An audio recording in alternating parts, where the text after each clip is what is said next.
Bonjour à tous, ravi de vous retrouver sur Public Sénat et retour ce matin à l'adoption la semaine dernière à l'unanimité d'une proposition de résolution européenne qui demande la préservation de la PAC.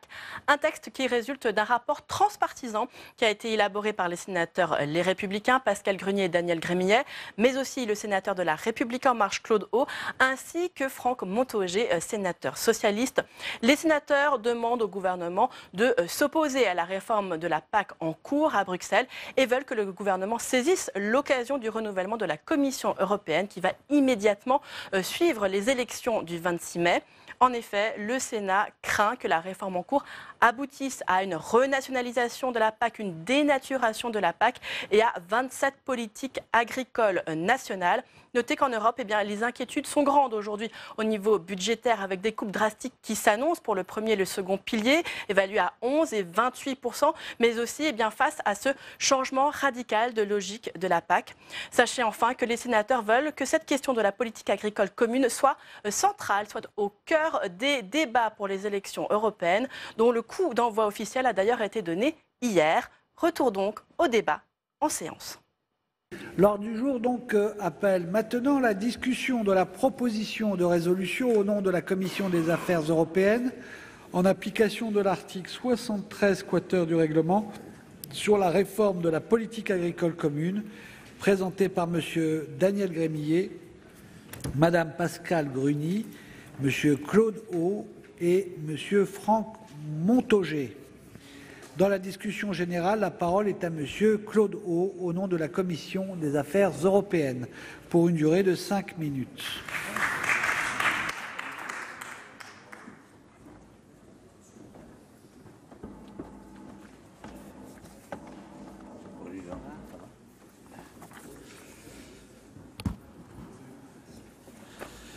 Monsieur le Président, Monsieur le Ministre, Mesdames, Messieurs les Présidents, mes chers collègues, nous nous apprêtons aujourd'hui à débattre d'une troisième proposition de résolution européenne du Sénat consacrée à la prochaine réforme de la politique agricole commune. Le Sénat a déjà adopté 2 résolutions européennes à ce sujet, les 8 septembre 2017 et 6 juin 2018. Par cette nouvelle initiative, nous entendons indiquer au gouvernement les préconisations de la Haute Assemblée et exprimer nos inquiétudes à l'égard des propositions formulées par la Commission européenne. Pour mémoire, ces propositions de la Commission s'articulent autour de 5 grands axes. Un nouveau mode de mise en œuvre de la PAC supposé favoriser simplicité et efficacité grâce à davantage de subsidiarité, un meilleur ciblage des aides et leur plafonnement à 100 000 € par exploitation, un renforcement notable des ambitions environnementales, la promotion de la recherche et des innovations technologiques, enfin, une diminution du budget agricole estimé par le Parlement européen à 15% en termes réels pour la période 2021-2027 comparée à 2014-2020. Cette réduction représente en fait la matrice de l'ensemble de la réforme. Depuis leur présentation le 1er juin 2018, ces propositions sont demeurées largement inchangées dans un contexte où les négociations entre les États membres au sein du Conseil sont apparues longues et difficiles. Au regard de tous ces éléments et des positions prises par les autorités françaises, il nous a semblé indispensable de revenir sur le sujet. Cette troisième proposition de résolution européenne, qui a été adoptée par nos commissions des affaires économiques et des affaires européennes, confirme et prolonge nos réflexions antérieures. Nous voulons une PAC forte, rénovée et répondant aux attentes des agriculteurs.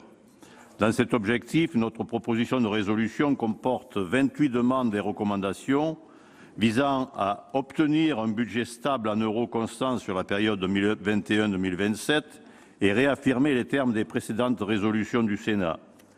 Rappeler que la PAC doit demeurer une priorité stratégique pour l'Union européenne, souligner le fort risque que le nouveau mode de mise en œuvre ne remette en cause la substance même de la politique agricole commune, mettre en garde contre les perspectives de distorsion de concurrence supplémentaires, de dumping social et environnemental et de pénalisation des producteurs les plus vertueux, demander de nouvelles améliorations en matière d'adaptation des règles de concurrence ou d'intervention au-delà des progrès apportés par le règlement Omnibus du 13 décembre 2017, et saluer les avancées en matière d'aide aux jeunes agriculteurs, de nouvelles réserves de gestion des crises et de soutien accru à la recherche et à l'innovation.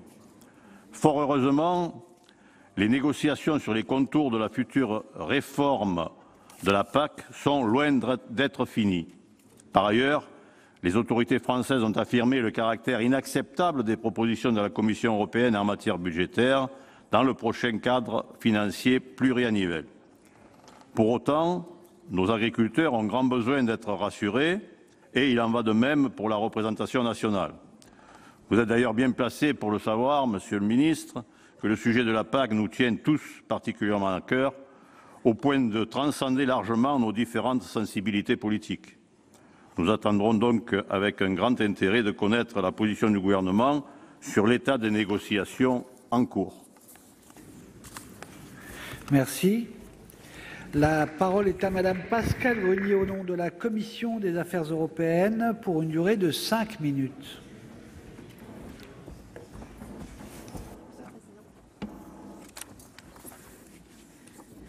Monsieur le Président, Monsieur le Ministre, Madame la Présidente, mes chers collègues, en complément de l'intervention de notre collègue Claude Haut, j'axerai mon propos sur la comparaison entre les propositions du Sénat et le schéma de réforme envisagé par la Commission européenne.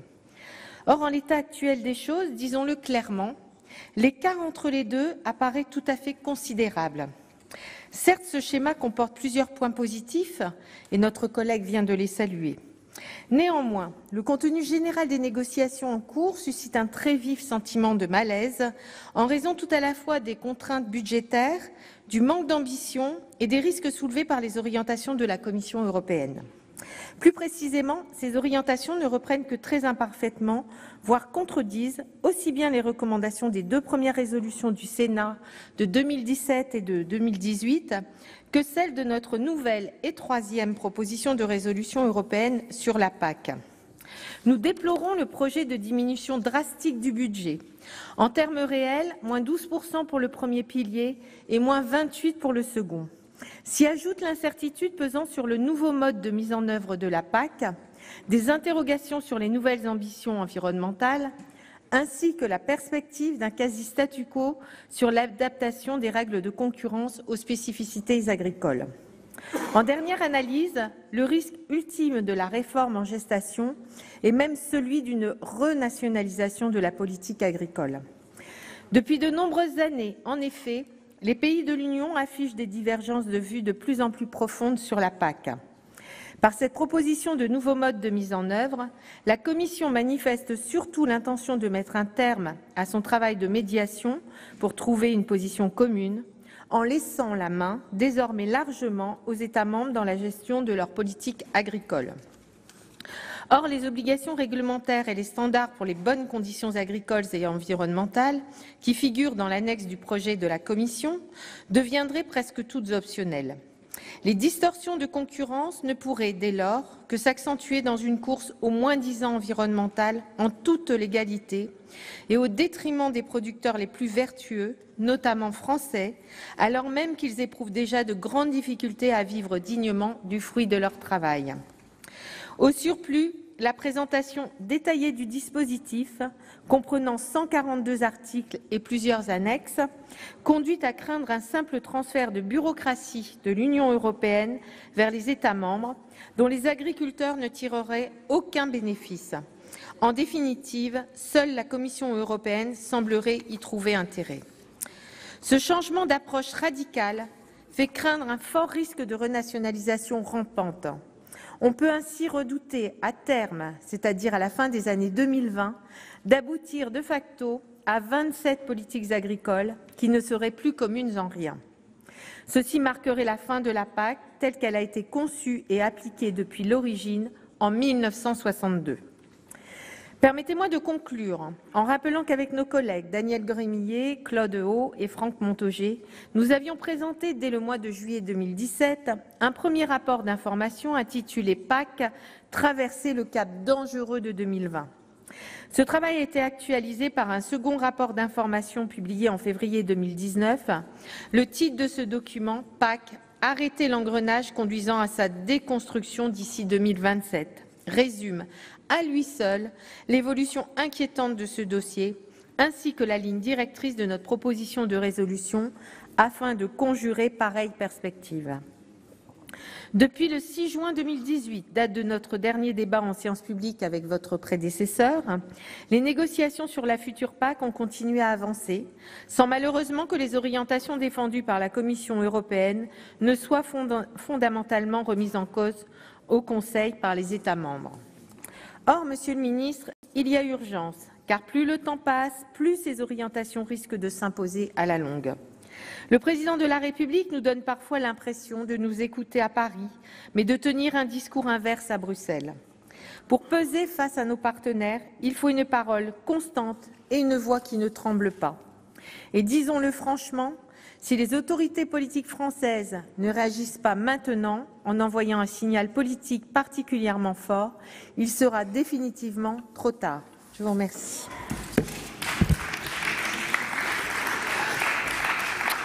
La parole à Monsieur Daniel Gremillet, rapporteur de la Commission des affaires économiques.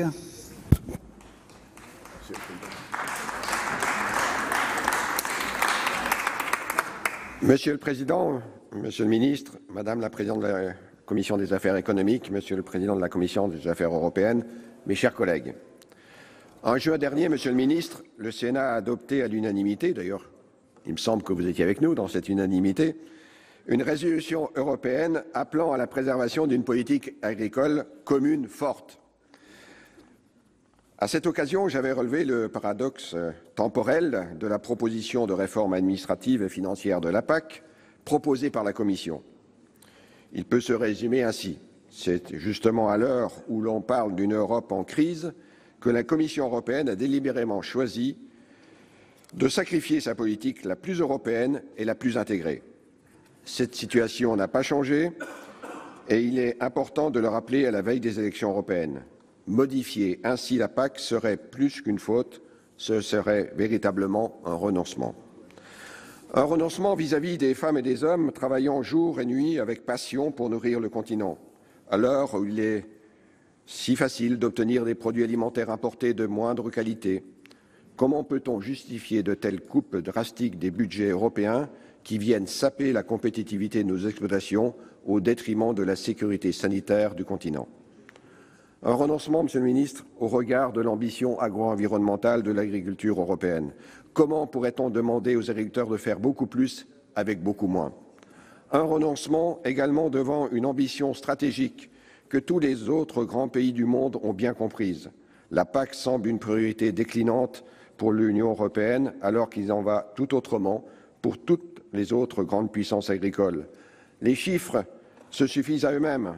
Entre 2008 et 2015, alors que l'Union européenne diminuait son budget agricole par habitant de 20%, la Chine a remonté en moins de 10 ans son budget agricole de plus 145%, les États-Unis, qui étaient largement devant déjà, de plus 39%, le Brésil de plus 44%, et la Commission ambitionne d'accélérer la réduction de budget avec une baisse de 15% en euros constants du budget de la PAC dans le prochain cadre financier pluriannuel.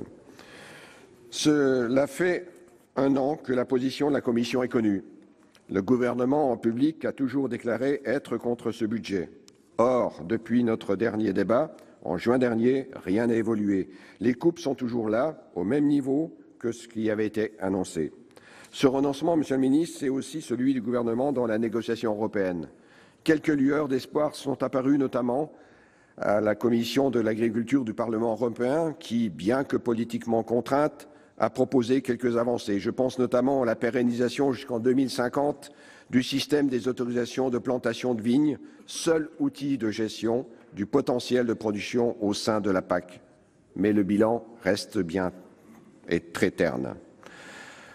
Enfin, et c'est sûrement le plus grave, c'est un renoncement au regard de l'idée européenne en cette veille d'élection.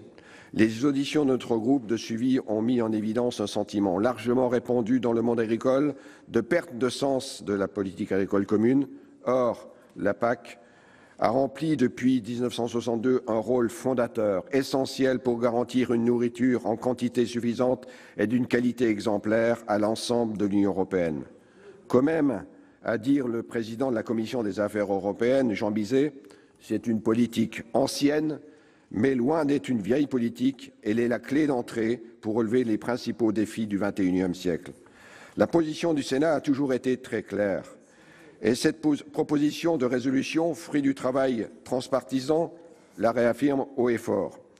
Pour nos deux commissions, l'agriculture garantit l'indépendance alimentaire du continent européen, tout comme elle veille à la sécurité sanitaire des consommateurs européens.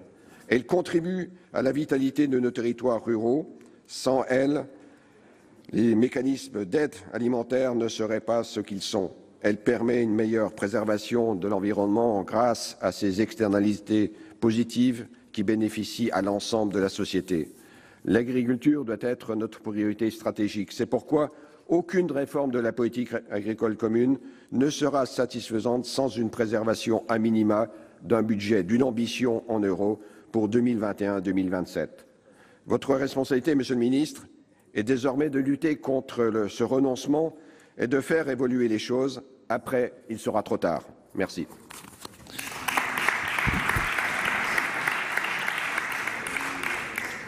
La parole est à Monsieur Franck Montaugé, rapporteur de la Commission des affaires économiques.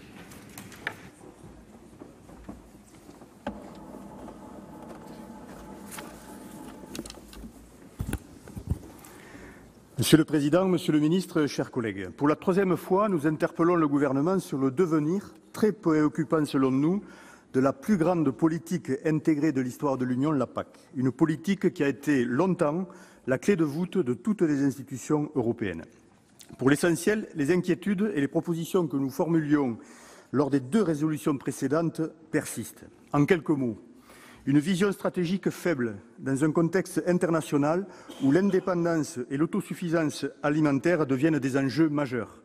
Des protections amoindries pour les agriculteurs dont le travail n'est pas reconnu à sa juste valeur et qui sont de plus en plus confrontés aux aléas sanitaires, économiques et environnementaux. Et une insuffisante prise en compte des attentes de la société et des consommateurs en matière de qualité et de sécurité sanitaire des aliments. Dans ce contexte, notre groupe de suivi demande au gouvernement de préserver à euro constant le budget de la PAC pour la période 2021-2027 par rapport à la période actuelle. Les premières analyses des effets de la loi Egalim sur le revenu des producteurs ne sont pas bonnes et pour nous, il est inacceptable de voir le budget français de la PAC diminuer de 15%. Avec plus de 10%, on le sait, de perte de revenus directs pour les agriculteurs et près de 30% pour le développement territorial.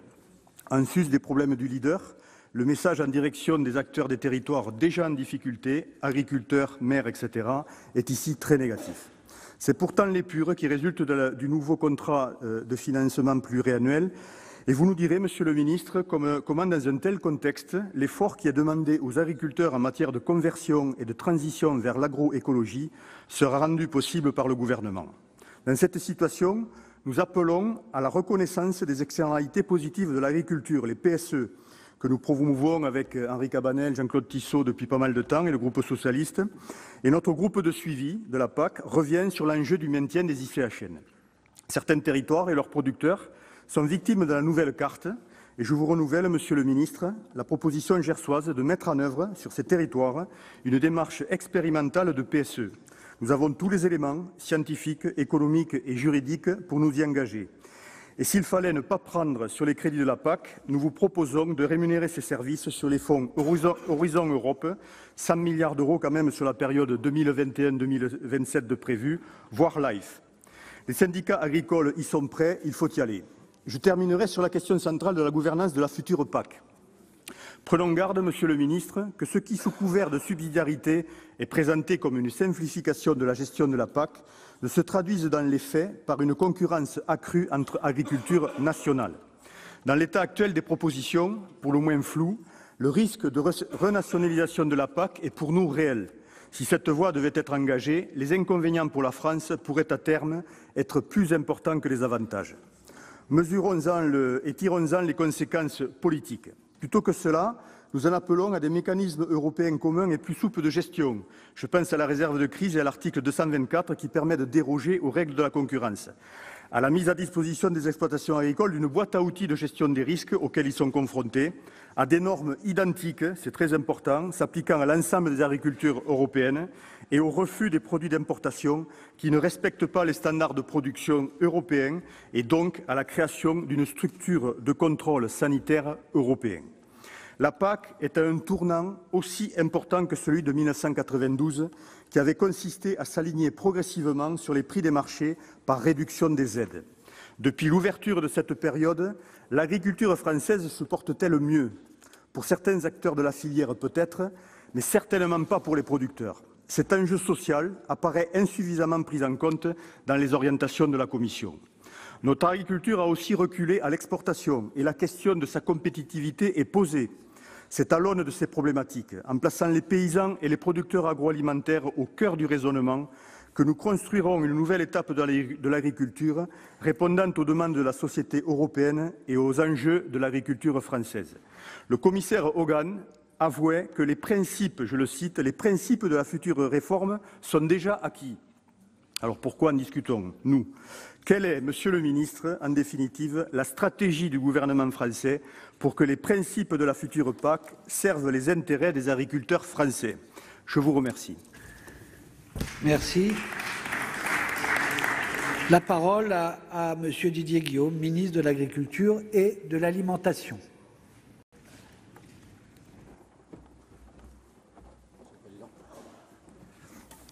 Monsieur le Président, Madame la Présidente, Mesdames et Messieurs les rapporteurs, Mesdames et Messieurs les sénateurs et sénatrices, mes chers collègues, mes chers amis, si vous le permettez, c'est la troisième, Mesdames et Messieurs les sénateurs, c'est la troisième proposition de résolution que le Sénat présente.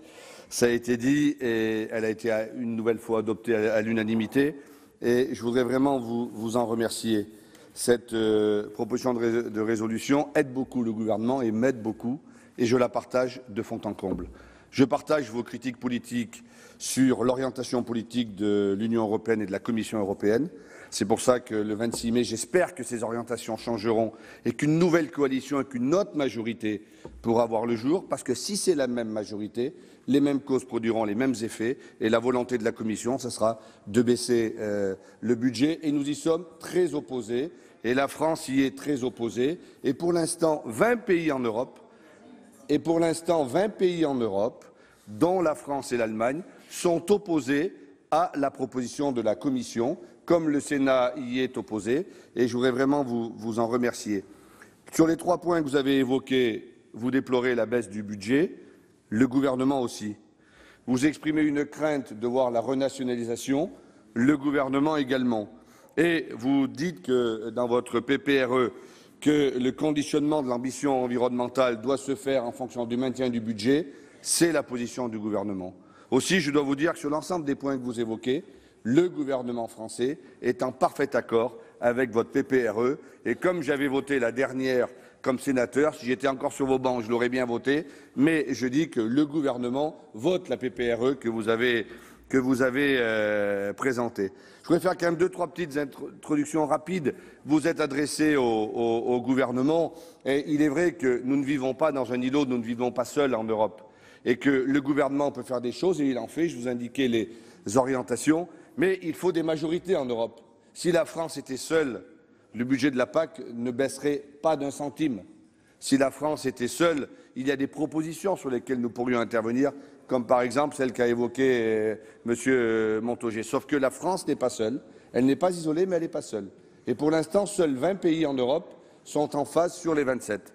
Et l'objectif de l'Union européenne, des États membres et de la bagarre que nous menons face à la Commission européenne et que je mène Conseil des ministres après chaque conseil des ministres, c'est de faire en sorte que la proposition de la Commission, qui est de baisser de 3% le premier pilier et de 15% le deuxième pilier, est absolument inacceptable.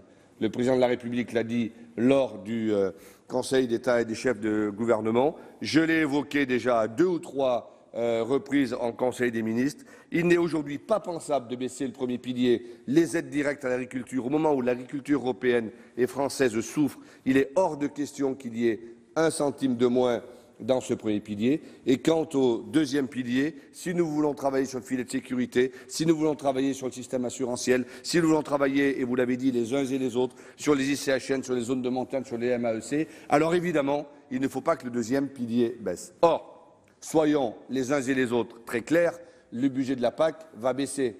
Il va baisser parce que le Royaume-Uni va quitter l'Union européenne. C'est absolument évident. Dire aujourd'hui qu'il ne faut pas que le budget de la PAC baisse est un parfait mensonge et une ineptie, parce que le budget de la PAC va baisser.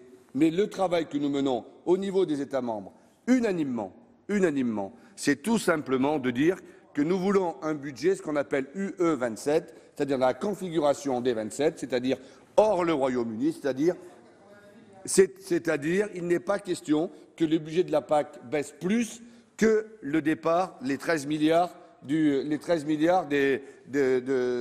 Royaume-Uni. C'est ça la bataille que nous menons. Elle est absolument indispensable. Et pour l'instant, nous tenons parce que dans le cadre du Conseil des ministres, nous avons une majorité qualifiée. Il semble que l'Allemagne soit en train de bouger. Nous verrons bien ce qu'il en est. Il semble qu'il y ait plusieurs autres demandes, comme sur la sécurité, comme sur les hubs, comme sur les réfugiés. Nous verrons bien.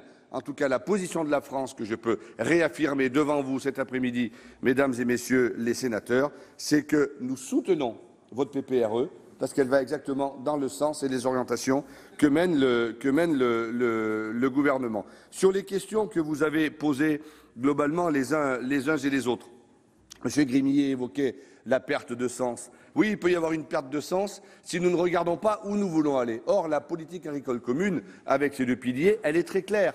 Elle est les aides directes pour le maintien de la compétitivité de l'agriculture et le deuxième pilier, les aides qui permettent de bouger, d'aborder la transition agroécologique. Or, la transition agroécologique, nous aurons les moyens de la faire vivre que s'il y a les moyens d'avoir un deuxième pilier suffisamment fort. Je veux réaffirmer ici que je suis opposé, que la France est opposée à une bascule d'un pilier sur l'autre, en tout cas en grandeur. S'il doit y avoir des ajustements, les choses peuvent être possibles, mais il est hors de question que nous le fassions. Et là-dessus, il y a une majorité pour ne pas bouger, et je crois qu'il n'y aura pas de problème là-dessus.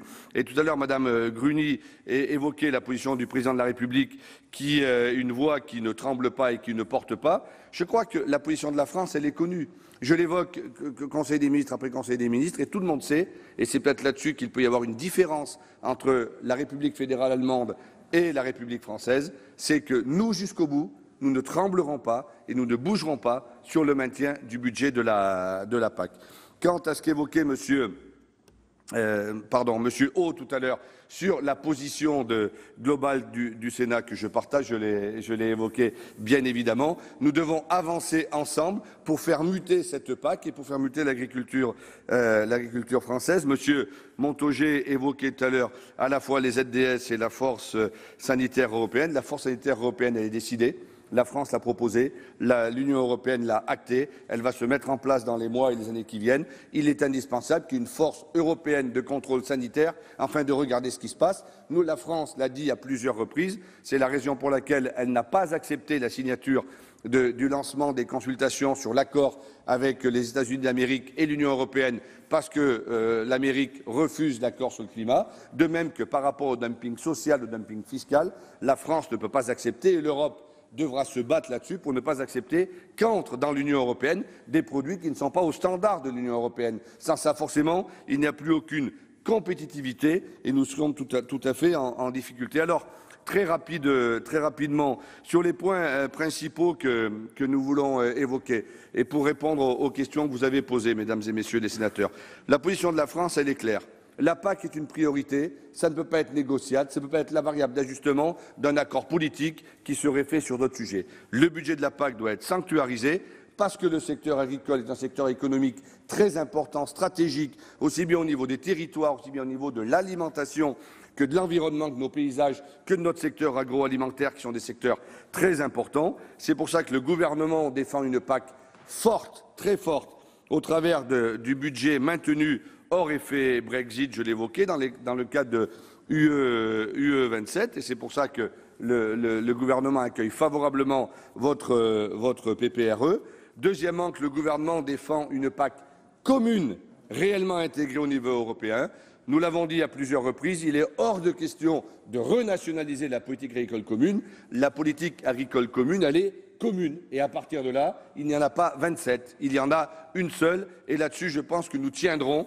Et là-dessus, je pense que la majorité qui est solide sur le sujet tiendra. Il est hors de question de la renationaliser, même si il faut, et c'est pour ça que je me bats et nous nous battons beaucoup pour limiter le nombre de mécanismes facultatifs que certains voudraient nous faire entrer, qu'il s'agisse du plafonnement ou de l'écorégime. L'écorégime, l'écoscheme dans le patois du Vaucluse, monsieur O, l'écoscheme du premier pilier doit évidemment être obligatoire pour tous les États membres, ou alors il n'y a pas d'écorégime. C'est là-dessus que nous nous battons. Là-dessus, pour tout vous dire, nous n'avons pas encore de majorité, mais c'est le combat que nous menons parce qu'il est absolument indispensable. Et c'est pour ça qu'il faut se battre au Conseil et se battre inlassablement pour défendre le montant du budget, pour défendre le fait que ce soit une politique agricole commune intégrée et non pas renationalisée, et que s'il doit y avoir, et on peut bien le comprendre, peut-être la France en demandera elle-même, s'il devait y avoir des mécanismes de flexibilité,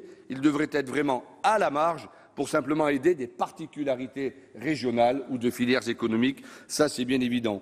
Il faut également se battre pour que la subsidiarité ne rime pas avec la renationalisation. Il faudra de la subsidiarité, mais la renationalisation ne sera absolument pas acceptée. Et puis le troisième sujet, c'est par rapport à la simplification sur laquelle nous nous bagarrons beaucoup. Sur ce point, je l'ai déjà dit et je vais vous le dire, je serai intraitable autant que faire se peut, autant que je serai suivi par vous-même, par l'Assemblée et par d'autres.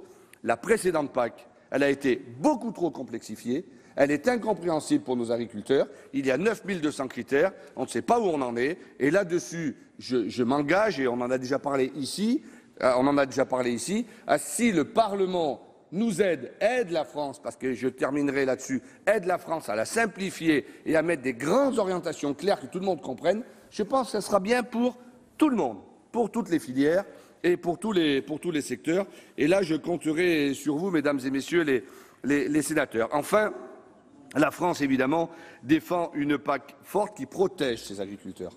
Et la protection des agriculteurs, elle est absolument indispensable, qu'ils soient réactifs en période de crise. Or, aujourd'hui, le filet de sécurité n'est pas assez important et aujourd'hui, s'il y a une crise, l'Europe n'est pas assez réactive. C'est pour ça que nous travaillons pour mettre en place des outils de réactivité en période de crise, que ce soit des crises climatiques, des crises économiques ou des crises sanitaires, et que, évidemment, je porterai au nom de la France dans la PAC et dans le second pilier notamment, le système assurantiel. Aujourd'hui, le système assurantiel ne fonctionne pas. Nous en avons parlé, vous en avez parlé 10 fois dans cet hémicycle. Il faudra aller plus loin. J'ai eu l'occasion de rencontrer l'ensemble de la MSA, le Crédit Agricole, etc. Il faut que nous créions quelque chose de nouveau pour l'assurantiel qui vraiment soit là pour aider les paysans et non pas pour les enquiquiner pour le cas où il y ait de la grêle ou où il y ait quelque chose, mais nous aurons l'occasion, je pense, d'en reparler. Donc le revenu fort pour les agriculteurs, il est indispensable. Enfin,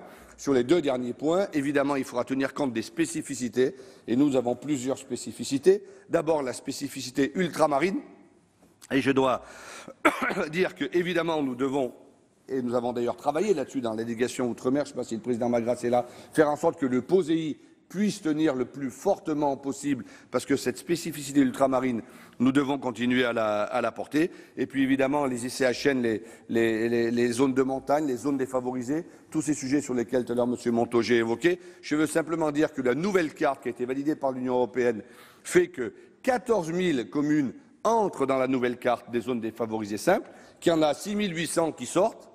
Certes, les 6 800 ne sont pas contentes, mais en gros, il y en a quand même 7 000 de plus, 7 000 communes de plus aujourd'hui qu'il y avait hier qui entrent dans la carte de zone défavorisée simple.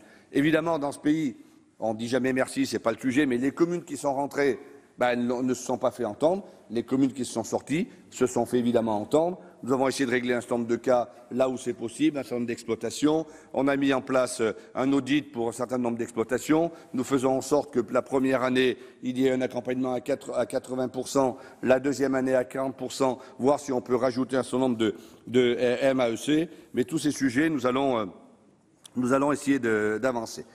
Voilà, mesdames et messieurs les sénateurs, un sujet qui est important dans la politique agricole commune, comme dans l'agriculture en général, c'est de comprendre, et vous, ici, dans cet hémicycle, on l'a bien compris, que l'agriculture est une filière économique importante pour notre pays et qu'aujourd'hui, le développement économique de l'agriculture, il est absolument essentiel. Et parce qu'il est essentiel, nous devons aider à la transformation des filières agricoles.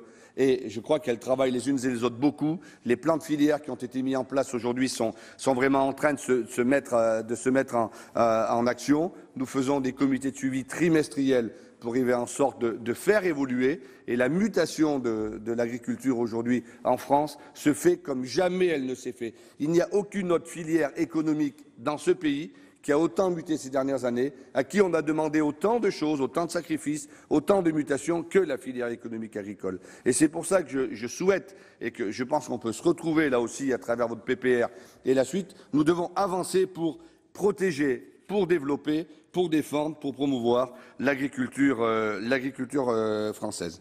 Voilà, mesdames et messieurs les sénateurs, pour se battre au niveau européen, face à la Commission, j'allais dire, en tout cas vis-à-vis de la proposition de la Commission qui n'est pas acceptable, il faut être solide et il faut essayer de faire un pack. La proposition que je pourrais vous faire, que j'ai faite à l'Assemblée nationale, que j'ai faite à l'ensemble de toutes les organisations professionnelles agricoles, comme à la PCA, comme à toutes les associations spécialisées. Si nous voulons être forts et si nous voulons que la France se fasse entendre, il faut que la France soit capable de parler d'une seule et même voix. On ne sera pas d'accord sur tout. Mais sur les 3 ou 4 grandes orientations, nous devons y arriver. J'ai fait cette proposition aux organisations professionnelles agricoles. Elles ont toutes répondu par l'aspect positif. L'Assemblée permanente des chambres d'agriculture également. Il y a des divergences dans le monde agricole, il y a des divergences dans le monde politique. Mais si nous sommes capables de nous fixer 3, 4, 5 objectifs, 5 orientations, et que la France parle d'une seule et même voix, je pense que ça sera plus facile pour nous faire entendre. En tout cas, mesdames et messieurs les sénateurs, Monsieur le Président, Madame la Présidente de la Commission, sachez que le gouvernement, par ma voix, soutient votre action, soutient la PPRE que vous présentez cet après-midi. Elle nous aide, elle nous donne de la force pour aller négocier et j'espère qu'ensemble, nous pourrons faire en sorte que la politique agricole commune post-2020 soit forte, elle protège, elle nous donne les moyens de faire à la fois les aides aux filières économiques et la transition agroécologique. Je vous remercie. La parole est à Monsieur Fabien Gay pour le groupe CRCE pour une durée de 6 minutes.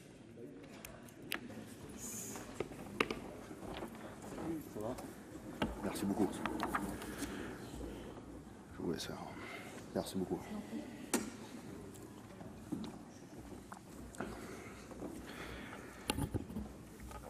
Monsieur le Président, Monsieur le Ministre, mes chers collègues, je tiens à excuser ma collègue Cécile Cukierman qui devait prendre la parole aujourd'hui mais qui est retenue dans la Loire. Faire mieux avec toujours moins de moyens. Monsieur le Ministre, si je devais résumer en une seule phrase la direction prise pour l'avenir de la PAC, ce serait celle-là. Comme exprimé lors des précédents débats, les négociations actuellement en cours sur la future PAC confirment nos craintes puisque la Commission européenne fait le choix d'un abandon de toute régulation publique des marchés agricoles et d'une renationalisation de la PAC. Ajoutons à cela une baisse du budget et vous avez l'avenir sombre de cette PAC, pourtant politique européenne historique. Alors oui, les objectifs annoncés par la Commission européenne sont louables. Sans faire de liste exhaustive, nous pouvons nous féliciter de la volonté annoncée d'assurer un revenu équitable aux agriculteurs, de rééquilibrer les pouvoirs dans la chaîne d'approvisionnement alimentaire ou encore d'agir contre le changement climatique. Mais soyons 5 minutes sérieux. Comment réaliser tout cela avec un budget amputé de près de 16% et surtout sans instrument de régulation? À l'heure où la Commission européenne fait des annonces vertueuses, l'Union européenne multiplie les accords de libre-échange, il y en a 16 sur la table. Alors que nous le disons depuis longtemps, il est temps d'en finir avec ce modèle économique de libre-échange. Il nuit aux agriculteurs comme il nuit aux citoyens et surtout, les conséquences environnementales sont désastreuses. Pourtant, les États généraux de l'alimentation ont montré que l'on a impérativement besoin de construire un nouveau modèle basé sur la recherche de la qualité et sur la relocalisation des productions créatrices d'emplois. Le CETA va exactement dans le sens opposé des objectifs annoncés, comme une certaine loi Egalim. Alors, Monsieur le Ministre, discours de façade ou réelle volonté? Je laisse à chacun le soin de se faire son avis. De plus, la Commission européenne a même précisé, je cite, que l'aide aux agriculteurs ne doit pas avoir ou peu d'incidence sur les échanges commerciaux pour que l'Union puisse respecter ses obligations dans l'accord de l'Organisation mondiale du commerce. Elle fait donc fi de la question de la rémunération des agriculteurs, de la régulation du fonctionnement des marchés et de la volatilité des cours des produits agricoles. Pire encore, la réforme à venir ne se prononce pas sur le protectionnisme de certains États et des conséquences du CETA, dont d'ailleurs, Monsieur le Ministre, je vous profite que vous soyez là pour savoir quand c'est que nous pourrons le ratifier, puisque la ratification déjà devait avoir lieu en septembre dernier, peut-être, attendez-vous, la fin des élections européennes, ou des autres traités de libre-échange. La nouvelle PAC ne définit pas de politique européenne en termes d'échange avec le reste du monde. À défaut de définir des tarifs douaniers ou des règles d'importation des produits agricoles venant de d'autres zones du monde, la nouvelle PAC s'inscrit dans un marché mondialisé et dérégulé. Dès lors, je ne peux que me féliciter de la qualité du rapport conjoint de la Commission des affaires européennes et de la Commission des affaires économiques, qui ne s'est pas trompée. Oui, mes chers collègues, la réforme qui se profile sera un coup fatal porté à notre modèle agricole. Pour la première fois, la PAC va peu à peu être dissoute au profit des politiques agricoles nationales variant d'un pays à l'autre. Une PAC dissoute, tout comme l'idéal européen, celui de construire une destinée agricole commune. Cet abandon se reflète d'ailleurs dans la position de la Commission européenne, tout comme dans celle du gouvernement français. Lors des négociations, vous avez mis en avant la nécessité de préserver un budget stable, ce qui est certes impératif, mais vous semblez avoir oublié que les modalités de gestion de la PAC sont tout aussi importantes et déterminantes. À travers le nouveau mode de gestion, censé être moins bureaucratique, c'est l'approche uniforme, jusqu'ici en vigueur, qui est remise en cause, remplacée par des plans stratégiques élaborés par les États membres, puis validés par la Commission. Chaque pays pourra ainsi définir des objectifs en compétition avec ceux de ses voisins, ce qui introduira de fait un risque de dumping, puisque les règles environnementales, mais aussi sociales, peuvent être adaptées. Dans cette nouvelle PAC, seules les grandes firmes agroalimentaires et les grands acteurs de la distribution seront en mesure d'avoir des projets à dimension européenne, à grand renfort de rachats et de fusion-acquisition. À l'opposé, nous prônons une PAC à l'échelle européenne afin de permettre une transition vers l'agriculture paysanne et le maintien de paysans nombreux sur tous les territoires. Face aux défis climatiques et alimentaires, c'est d'une PAC ambitieuse et rénovée dont les Européens ont besoin. Et cela implique la reconnaissance d'une exception agricole, d'une exclusion du secteur agricole des accords de libre-échange et l'indispensable besoin d'une coopération basée sur des objectifs partagés. Nous devons sortir la PAC de cette politique productiviste mortifère. À l'inverse, les Français et les Européens dans leur ensemble veulent une agriculture favorisant les circuits courts, permettant une meilleure traçabilité des produits et favorisant de nouvelles formes de distribution. Ce qu'ils veulent surtout, c'est une redirection des aides vers les exploitations paysannes en faveur de la transition écologique et une sortie du glyphosate et des substances nocives pour la santé. Pour conclure, les Européens ne veulent pas d'une PAC au rabais, ils veulent d'une PAC en faveur de l'emploi paysan et d'une transition vers l'agriculture paysanne, projet qui répond aux attentes sociétales et environnementales de nos agriculteurs et des citoyens. Et c'est pour cela que nous voterons dès demain cette proposition de résolution. Je vous remercie. La parole maintenant est à Madame Anne-Catherine Loisier. Ensuite, nous suspendrons la séance pour les questions d'actualité.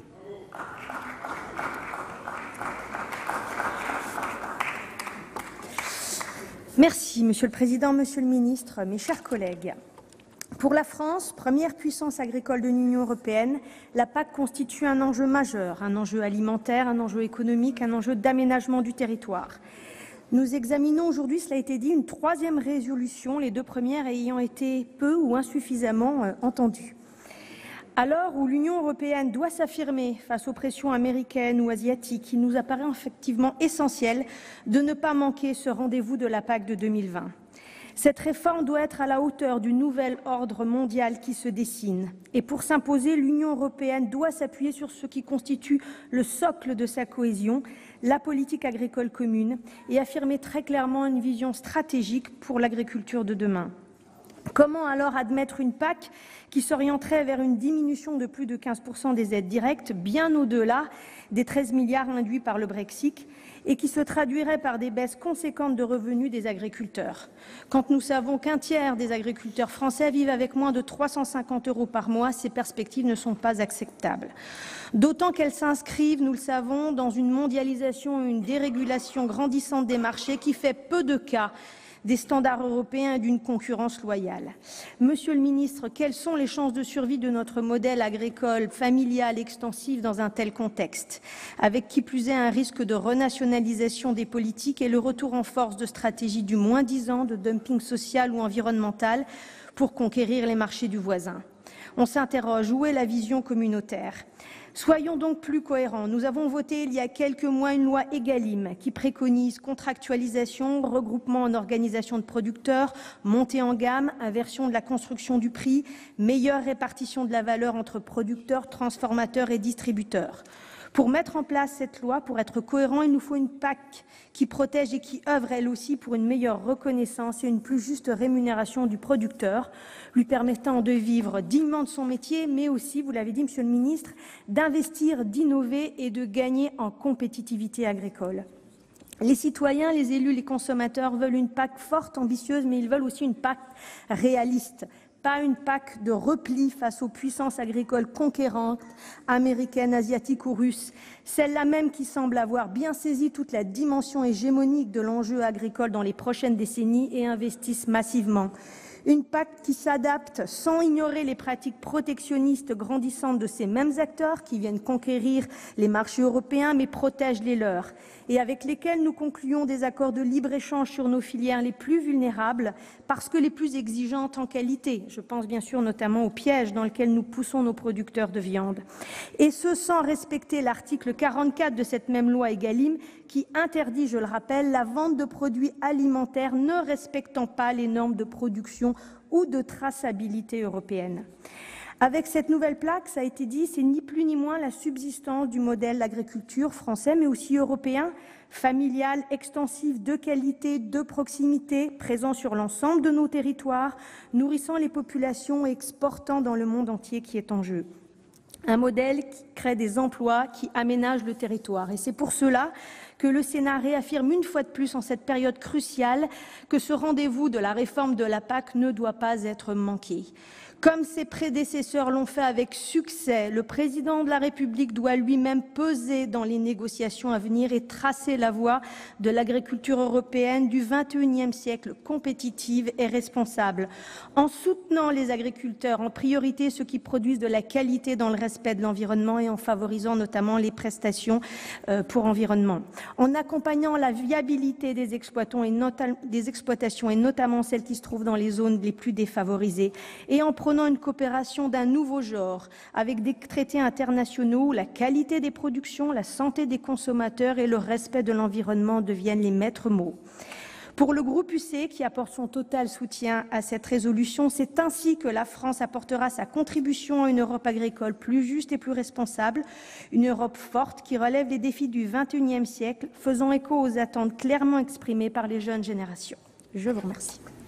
La parole est à Monsieur Jean Bizet pour le groupe Les Républicains pour une durée de 5 minutes.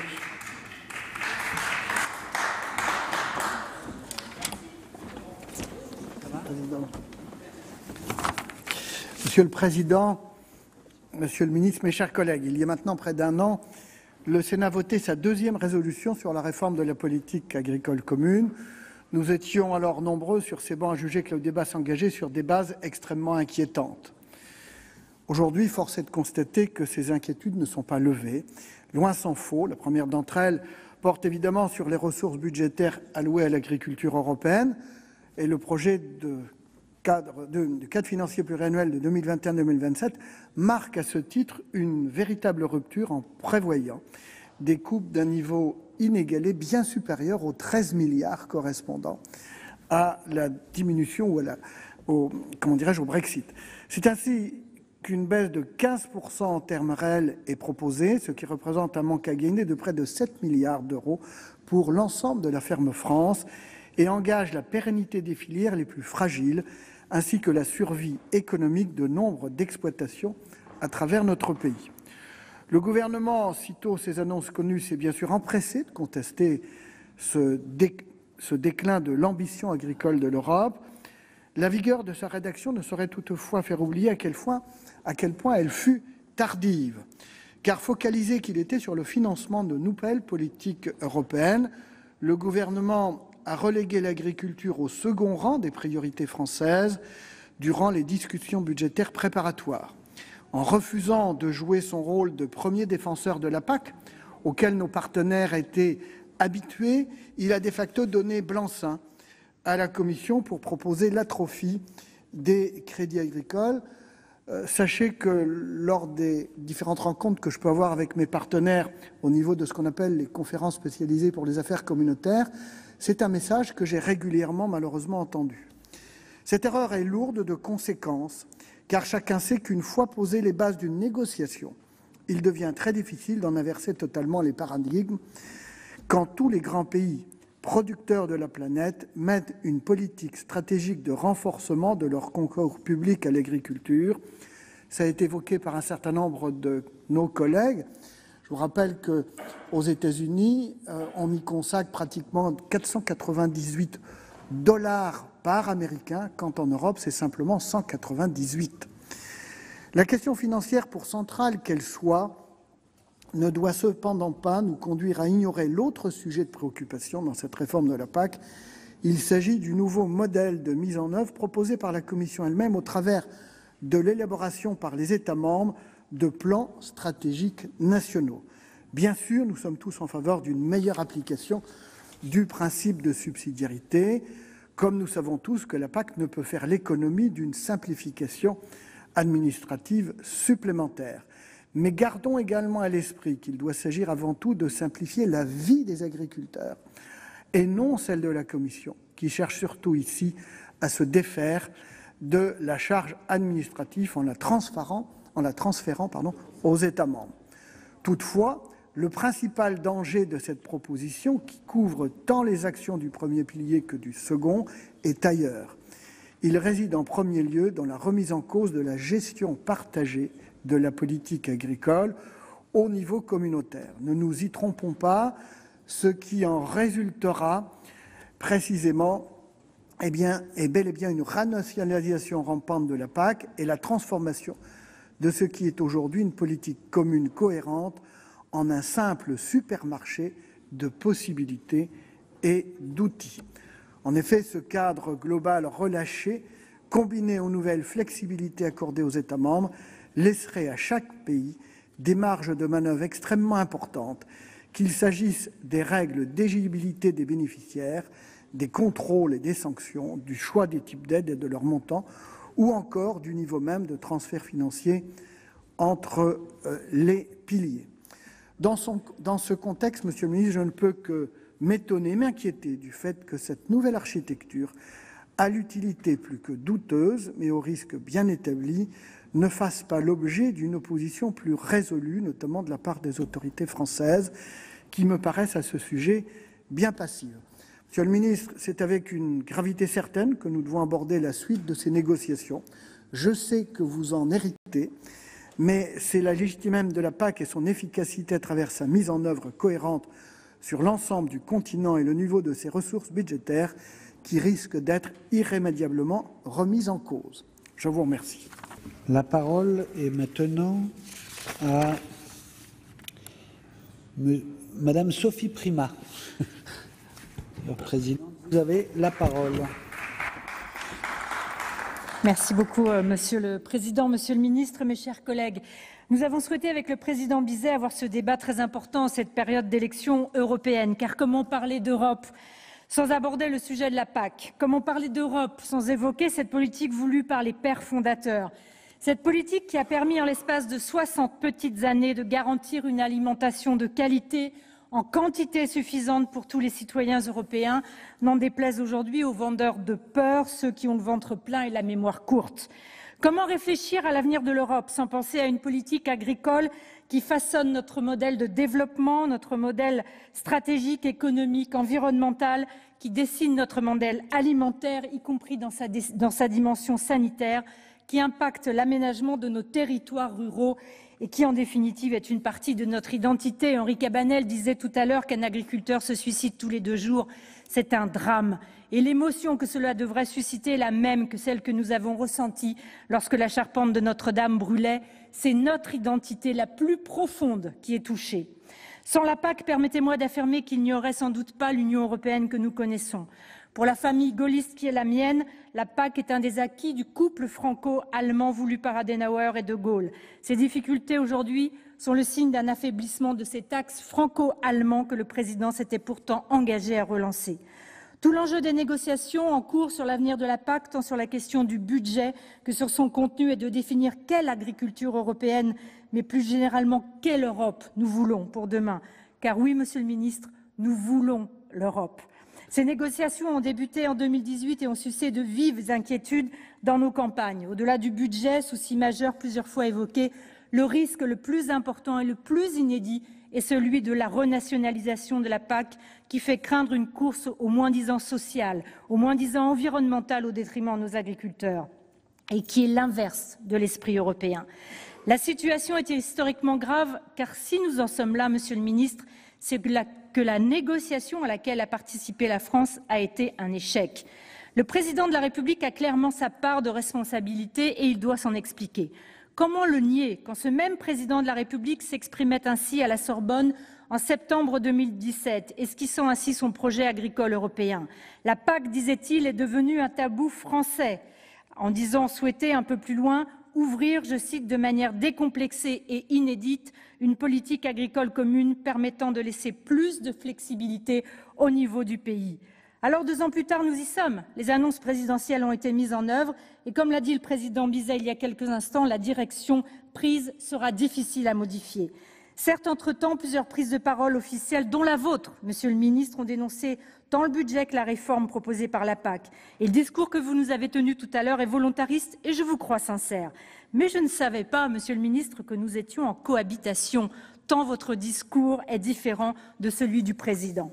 Les négociations sont en point mort, nous dit-on, et force est de constater que la France est étonnamment isolée au niveau européen.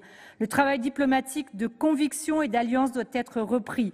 L'heure est venue d'obtenir des résultats. Et ce n'est pas une question de majorité politique en Europe, vous le savez, Monsieur le Ministre, c'est une question de force et de présence de la France dans les instances de décision européennes. Et j'attire l'attention des futurs électeurs du 26 mai prochain. Soyons vigilants aux groupes politiques européens auxquels les eurodéputés français vont adhérer. Car être dans l'opposition d'extrême ne sert à rien et affaiblit la position de la France systématiquement. Et ne pas dire où l'on siégera et être ainsi nulle part est également très inquiétant. La proposition de résolution se refuse à la fatalité d'un échec des négociations de la PAC. La procédure de décentralisation de celle-ci doit être rejetée de manière unanime au regard des risques qu'elle représente. À la place, il faut défendre un renforcement des mécanismes contracycliques et une meilleure mobilisation de la réserve européenne de crise tant attendue par nos agriculteurs afin de les couvrir contre les aléas économiques, climatiques, géopolitiques. Je pense enfin à la juste et nécessaire garantie d'une concurrence loyale et équilibrée protégeant nos produits alimentaires des importations.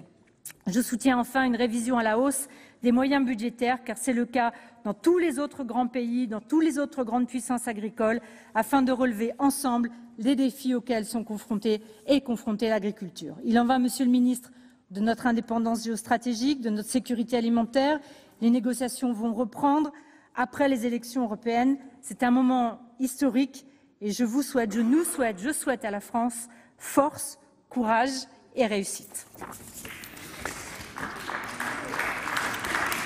Merci. La parole est à Monsieur Jean-Claude Tissot pour le groupe socialiste et républicain pour une durée aussi de 5 minutes.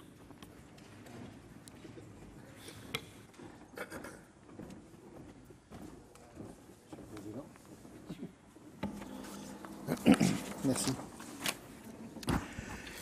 Monsieur le Président, Monsieur le Ministre, chers collègues, le rapport de l'ONU sur la biodiversité rendu public hier et dans les journaux ce matin donne à nos travaux de cet après-midi un éclairage tout à fait particulier. 1 million d'espèces d'animaux végétales sont menacées d'extinction, soit une espèce sur 8. C'est le résultat direct de l'activité humaine. Et je m'adresserai à Madame la Présidente Prima en tenant ces discours. Je ne suis pas un marchand de la peur, c'est simplement un constat qui est fait et que je me permets de reprendre. Notre écosystème planétaire, condition non négociable de la survie de l'humanité, est à terme menacé si nous n'engageons pas un changement profond de nos modèles de production et de consommation. Nos modèles de production agricole ne sont pas étrangers à ce dangereux déclin de la nature. Un seul exemple. Les engrais qui se déversent sur les côtes ont produit plus de 400 zones mortes dans les océans, ce qui correspond à une surface grande comme le Royaume-Uni. Dans un tel contexte, les grandes orientations de la future PAC apparaissent, pardonnez-moi l'expression, complètement à côté de la plaque. Nous ne pouvons pas nous satisfaire pour cette grande politique intégrée de l'Union européenne du simple replatage administratif qui nous est proposé. De ce point de vue, je ferai mien les mots de notre collègue eurodéputé Éric Andrieux. La PAC a besoin d'une révolution et non d'un statu quo jusqu'en 2025. Cette révolution doit permettre de répondre aux grands enjeux qui sont face à nous. Outre la protection de l'environnement, le changement climatique, la santé humaine, la crise agricole actuelle. Les réponses à ces défis ne peuvent plus s'inscrire dans la continuité de celles apportées depuis 1992 et continuer à favoriser une agriculture productiviste au service de l'agro-industrie. Nous payons tous collectivement les externalités négatives de ces systèmes agro-industriels, pour la dépollution de l'air, de l'eau ou encore en termes de factures pour notre santé. Si le coût de la PAC représente 0,5% du PIB européen, le coût des dépenses de santé se monte à 10%. Le lien entre alimentation et santé n'est plus à démontrer. Pesticides, perturbateurs endocriniens, montée de l'obésité. Cette révolution pourrait ainsi se matérialiser à travers le nom même de la PAC, en y ajoutant un second A, pour alimentation. Elle devrait se concrétiser à travers des aides publiques permettant une montée en gamme des productions agricoles et une transformation des modèles agricoles pour redonner un revenu décent aux paysans et produire une alimentation plus saine avec un meilleur bilan carbone dans un plus grand respect de l'environnement et du bien-être animal. Mais tout cela ne peut être fait sans une véritable ambition de l'Union européenne. À cet égard, la baisse du budget de la PAC, qui va bien au-delà des effets mécaniques du Brexit, est plus qu'alarmante. Au commissaire à l'agriculture Phil Hogan, qui demandait comment allez-vous justifier que nous avons besoin de davantage de fonds pour la PAC, je répondrai simplement parce que si seulement 2% des Européens sont des agriculteurs, 100% des Européens ont besoin de l'agriculture pour vivre.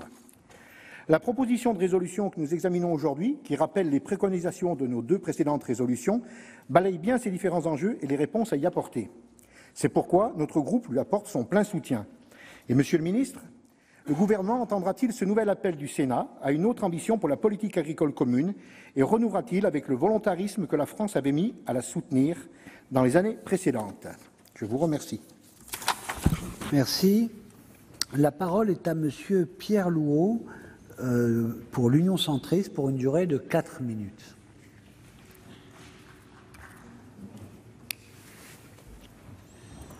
Attention, il ne faut pas tomber.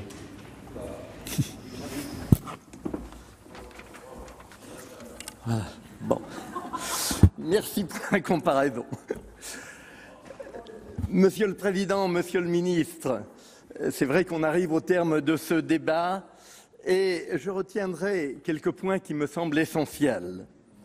D'abord, l'agriculture est dans une passe difficile et ni l'Europe ni la France n'ont su répondre récemment à ces difficultés. Je crois qu'avoir un budget de la politique agricole commune à la hauteur des besoins, au minimum à la hauteur de ce qu'elle est aujourd'hui, est nécessaire. Et je voulais vous dire, Monsieur le Ministre, qu'on a bien sûr besoin de vous pour défendre auprès de la Commission européenne ce budget de l'agriculture, mais je crois aussi que le président de la République doit s'engager fortement avec ses partenaires pour que cette politique agricole, qui est l'origine de l'Europe, je crois que si demain l'Europe ne sait pas garder une politique agricole commune, ce sera plutôt la fin de l'Europe. Et il ne faut pas se leurrer. C'est l'espoir d'un certain nombre de grandes puissances comme les États-Unis, la Russie, la Chine, qui voient bien sûr d'un mauvais œil cette Europe qui se construit et qui avait su conduire une politique agricole commune. Un point qui me semble pour cela essentiel, c'est de ne pas céder à cette idée de renationaliser les aides de l'Europe. Soit on a une politique agricole commune et on joue avec les mêmes règles du jeu, soit on perd ces règles communes et on perdra cette politique européenne. Et puis on connaît toute la dynamique de la technocratie française pour imposer des règles qui sont bien supérieures à tous les autres pays et que l'agriculture française, qui a déjà perdu toute sa capacité d'exportation, qui ouvre ses portes à l'importation de produits dont elle n'a pas forcément besoin, mais qui sont moins chers, mais aussi de moindre qualité, eh bien je crois que si demain on ne sait pas garder ces points essentiels, d'une part ce sera la fin de l'agriculture française et sans doute également la fin d'une agriculture européenne. On voit bien qu'aujourd'hui, les agricultures mondiales ne sont pas sur la même référence de qualité que l'agriculture européenne. On voit très clairement aujourd'hui que par exemple, le soja transgénique traité au glyphosate envahit toute l'Europe, alors que tous ces produits, soit ils vont devenir interdits en Europe, soit le transgénique est interdit en Europe. Donc il faut bien sûr préserver cette Europe et en même temps avoir une Europe qui protège les produits, les productions agricoles. J'étais voilà quelques jours au Canada. Malgré les traités de libre-échange, les Canadiens savent garder un prix du lait 20% supérieur au prix français ou européen. Et malgré cela, on a des traités de libre-échange. Eh bien, je crois qu'on attend aussi de l'Europe qu'elle protège son agriculture, qu'elle protège ses agriculteurs. Enfin, je voudrais dire un mot sur la responsabilité française dans la surréglementation. Je crois qu'aujourd'hui, si on n'est pas capable de régler ce problème, c'est un problème de l'agriculture, c'est le problème en règle générale de l'économie et de la suradministration. Mais je crois que si on ne sait pas fixer des règles simples, claires, où les agriculteurs comprendront les objectifs, on aura une agriculture et des agriculteurs qui vont se démobiliser et que toute la France perdra son rôle dans l'agriculture européenne. Nous comptons sur vous, Monsieur le Ministre, et nous avons besoin du Président de la République pour soutenir l'agriculture française. Merci. La parole est maintenant à Monsieur Michel Raison pour le groupe Les Républicains pour une durée aussi de 4 minutes. Merci Monsieur le Président, Monsieur le Ministre, et chers rapporteurs et présidents de commission, mes chers collègues. Simplement quelques remarques et quelques rappels, parce que tout a été dit, y compris par le ministre. Vous avez fait un beau discours avec lequel nous sommes entièrement d'accord, mais je pense que vous l'aviez bâti pour qu'on soit d'accord et qu'il nous plaise. Mais je vais y revenir.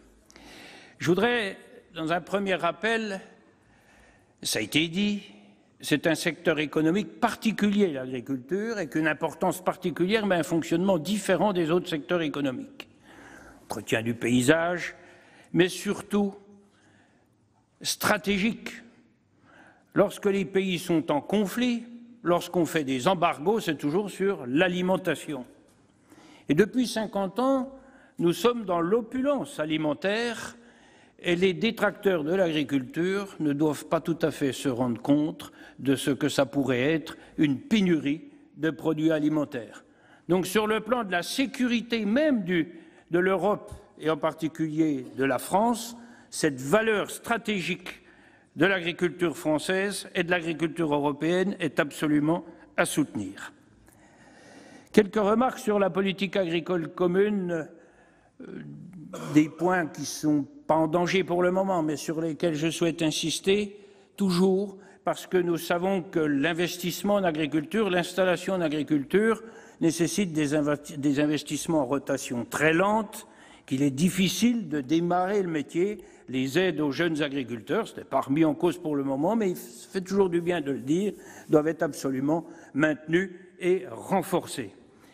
Comme d'ailleurs les compensations du handicap. Certes, c'est assez difficile de déterminer les zones, on l'a vu tout à l'heure, il y a eu des discussions, mais c'est un des piliers de la politique agricole commune aussi pour que l'ensemble des territoires puissent survivre, être entretenus. Il y a des zones difficiles, que ce soit par le relief, par le climat ou la pauvreté de certaines terres. Donc les compensations du handicap, c'est primordial. Vous avez aussi parlé, Monsieur le ministre, et on a retenu les chiffres, de la simplification. Je sais que la tâche va être rude. Vous avez tout notre soutien. Si vous avez besoin d'un coup de main, vous avez nos numéros de téléphone pour qu'on vous aide à simplifier, mais réellement, parce que ce n'est pas que dans la politique agricole commune, on parle toujours de simplification, et ici, comme à l'Assemblée nationale, chaque fois qu'on parle de simplification, on remet 2 couches de complexité. C'est une maladie franco-française, mais un peu européenne aussi. Donc surtout, vraiment, on a besoin de ça parce que la politique agricole commune a aussi besoin d'être plus efficace. On sait que tout ce qui est simple est plus efficace que ce qui est complexe. Mais quand je dis plus efficace aussi, je pense à la base de la politique agricole commune qui était, certes, d'assurer une alimentation de qualité et à un prix correct pour l'ensemble des Européennes et des Européens, mais aussi assurer un revenu aux agriculteurs. Or, la politique agricole commune n'est pas faite que pour les petits oiseaux, elle est faite avant tout pour assurer un revenu aux agriculteurs avec des systèmes assurantiels et des systèmes qui peuvent pallier à la fluctuation des prix et des rendements en fonction des aléas climatiques aussi. La loi Egalim, je ne vais pas y revenir, elle ne sert à rien. Donc, les marchés sont ce qu'ils sont, la fluctuation des prix est ce qu'il est. Et Monsieur le ministre, je conclurai en reprenant votre appel à l'unité des positions communes que nous devons tous avoir. Je pense, on a la même position que la vôtre, je pense que vous parliez surtout pour le gouvernement, pour qu'il y ait une unité de discours au sein du gouvernement et peut-être même jusqu'au niveau du président de la République.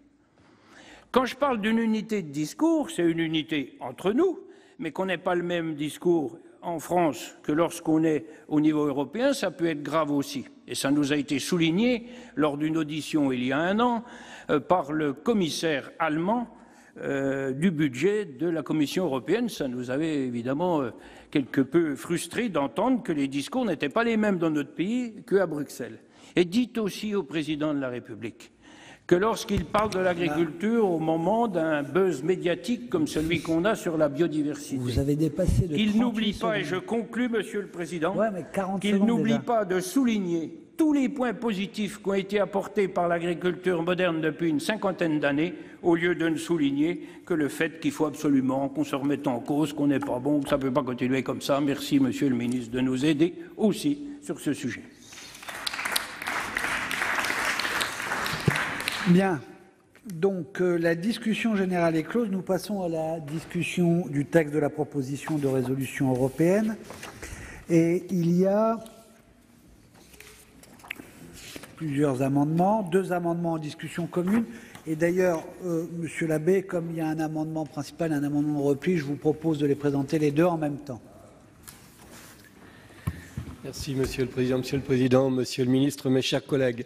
Cela a été dit dans la discussion générale à plusieurs reprises, la PAC est une politique stratégique, parce qu'elle est essentielle pour assurer la souveraineté alimentaire de l'Europe, mais aussi parce que l'agriculture a un impact majeur sur l'environnement, qui est aujourd'hui un sujet d'urgence absolue. Le dernier rapport de l'IPBES nous l'a montré, la biodiversité dont nous sommes dépendants pour notre existence même est en grave danger. L'agriculture est bien un enjeu stratégique à cet égard. Elle peut permettre la conservation, la préservation, voire même le renforcement de la biodiversité, mais elle peut aussi par l'usage des pesticides et engrais de synthèse ou encore la concentration des élevages excessives être très nuisible pour l'environnement. C'est pourquoi le texte devrait faire une place, selon moi, plus importante aux questions environnementales et notamment aux paiements pour services environnementaux. En effet, pour revendiquer des moyens forts pour la PAC, il faut légitimer ce budget et donc s'assurer qu'il réponde aux attentes des citoyens en faveur d'une agriculture paysanne respectueuse de l'environnement. C'est pourquoi nous proposons cet amendement qui vise, pour mentionner les paiements pour services environnementaux dans cette résolution, afin de rémunérer les externalités positives fournies par les agriculteurs, et ce, sans le lier au fonds Horizon Europe, comme le propose la résolution. Cela a été dit par mon collègue Henri Cabanel, les paiements pour services environnementaux constituent un outil pertinent pour assurer la transition agricole et rémunérer les agriculteurs pour les services qu'ils rendent à la société. Parce qu'ils permettent de réorienter les fonds de la PAC vers des pratiques vertueuses, ces instruments doivent être au cœur de la future PAC. Je sais que le gouvernement, comme de nombreux acteurs agricoles, s'intéresse aujourd'hui à cet outil. C'est pourquoi je pense qu'il faudrait aller au-delà du fonds Horizon Europe destiné à financer des projets de recherche et d'innovation et intégrer des PSE dans la PAC même me paraît être le moyen le plus efficace pour assurer la rémunération mieux conçue et plus simple des services rendus par l'agriculture. C'est donc l'objet de cet amendement qui propose d'appeler une meilleure rémunération des externalités positives de l'agriculture, notamment via des paiements pour services environnementaux. Voilà pour le premier. Le second est un amendement de repli. Plutôt que d'appeler à ce que la rémunération des externalités positives de l'agriculture, toujours dans le cadre du fonds Horizon Europe, cet amendement reprend la rédaction qui a été adoptée par notre Assemblée le 6 juin 2018 par le Sénat dans sa résolution européenne en faveur de la préservation d'une politique agricole commune forte, conjuguée au maintien de ses moyens budgétaires. En ce sens, l'amendement appelle à mieux rémunérer les services rendus par les agriculteurs à la société, mais sans lier cet appel au programme de développement et d'innovation qu'est le Fonds Horizon Europe. Il paraît essentiel d'affirmer que la PAC doit avoir un rôle majeur dans la rémunération des services environnementaux, plutôt que de rechercher les fonds dans d'autres budgets. Je vous remercie. Donc, je considère que vos deux amendements ont été défendus. Hein, bon. Donc, l'avis de la Commission, monsieur. Oui, merci Monsieur le Président, Monsieur le Ministre, chers collègues Joël Labbé. La position de la Commission voilà, consiste à dire que la mise en place d'un écoschème, de l'écoschème ou de l'ESCOSCHIM en gascon n'est pas exclusive de la mise en œuvre de PSE en dehors du cadre budgétaire de la politique agricole commune.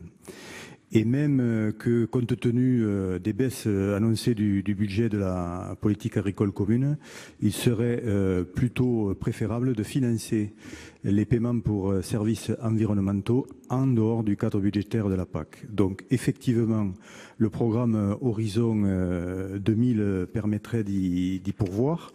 Je rappelle quand même qu'il s'agit d'une enveloppe, alors à l'échelle européenne bien entendu, hein, de 100 milliards d'euros sur la période 2021-2027, sur des thèmes qui sont voilà, parfaitement en phase avec l'objet de ce que pourrait être des PSE. Et je rajoute à ça, je ne l'ai pas dit ce matin en commission, mais je l'ai dit dans mon intervention en discussion générale, que le programme LIFE, qui est l'outil de l'instrument financier de la Commission européenne pour tout ce qui concerne les projets relatifs à l'environnement et au climat, pourrait aussi contribuer au financement de PSE. Voilà. Donc le souci majeur, c'est de ne pas prendre encore plus sur le budget de la PAC qui va être en diminution, et donc de trouver des programmes de financement alternatifs. Donc la position, en vertu de cela, la position de la Commission est défavorable, mais voilà, on partage aussi le fond de l'argumentation qui est le vôtre par rapport à ces enjeux climatiques et environnementaux, et de reconnaissance quelque part de ce que l'agriculture apporte aux problématiques climatiques générales et à la société de manière plus large. Merci. L'avis du gouvernement, Monsieur le ministre. Oui, Monsieur le Président, Monsieur le sénateur Joël Labbé, moi je suis très favorable au paiement pour services environnementaux. Nous en avons parlé pendant plusieurs heures ici même il y a quelques mois. Donc ce n'est pas ça le sujet. Je pense que cet amendement est purement un amendement d'appel et que vous allez peut-être retirer. En tout cas, c'est ce que je souhaiterais que vous fassiez pour éviter de donner un avis défavorable, parce qu'il ne colle pas dans ce texte, dans cette PPRE.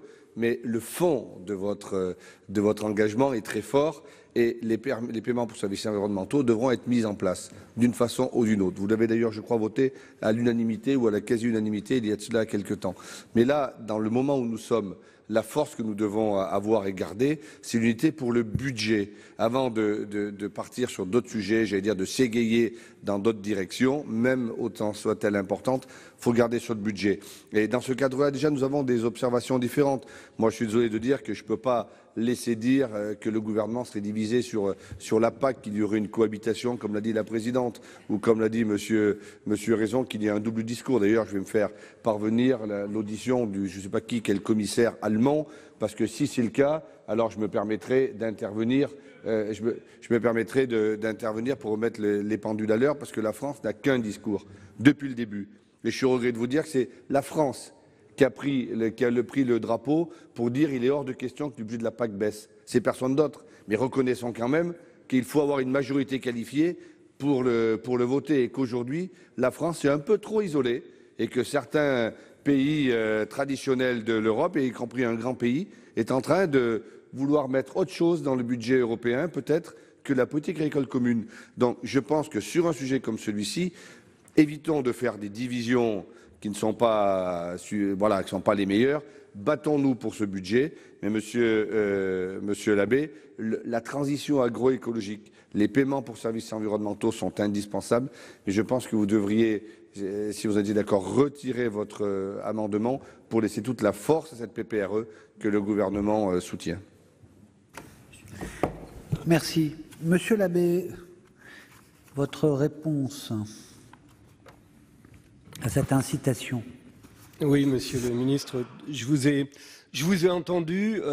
Tout d'abord, sur le fond et avec l'ensemble de mon groupe, nous sommes très en phase avec cette proposition de résolution, aussi pour maintenir cette unanimité que j'espère. Je vais retirer mes amendements, étant entendu que, Monsieur le Ministre, vous vous engagez véritablement à poursuivre le travail et j'espère que ça va être partagé par l'ensemble de notre Assemblée parce que véritablement, il va falloir que l'on prenne ces orientations-là. Alors, je retire mes amendements et je vous remercie. Merci. Je vais mettre aux voix l'ensemble de la proposition de résolution européenne sur la réforme de la politique agricole commune. Y a-t-il des demandes d'explication de vote? Je n'en vois pas. Je vais donc mettre... J'ai été saisi d'une demande de scrutin public par la Commission. Oui, c'est la Commission sur l'ensemble de la proposition de résolution européenne. Il va être procédé au scrutin public dans les conditions fixées par l'article 56 du règlement. Le scrutin sera ouvert dans quelques instants. Voici le résultat du scrutin numéro 97. Sur l'ensemble du texte, compte tenu de l'ensemble des délégations de vote accordées par les sénateurs aux groupes politiques et notifiées à la présidence, nombre de votants 340, nombre de suffrages exprimés 340, pour l'adoption 340, contre 0. Le Sénat a adopté à l'unanimité. Voilà pour l'adoption à l'unanimité dans l'hémicycle la semaine dernière de cette proposition de résolution européenne qui demande la préservation de la PAC. Notez cependant qu'une résolution n'est en rien contraignante et que par ailleurs, cette adoption à l'unanimité n'était pas une surprise puisque c'était également ce qui s'était passé en commission des affaires économiques mais aussi en commission des affaires européennes. Vous pouvez toujours voir et revoir toutes les séances sur notre site publicsénat.fr. Très bonne journée sur les chaînes parlementaires.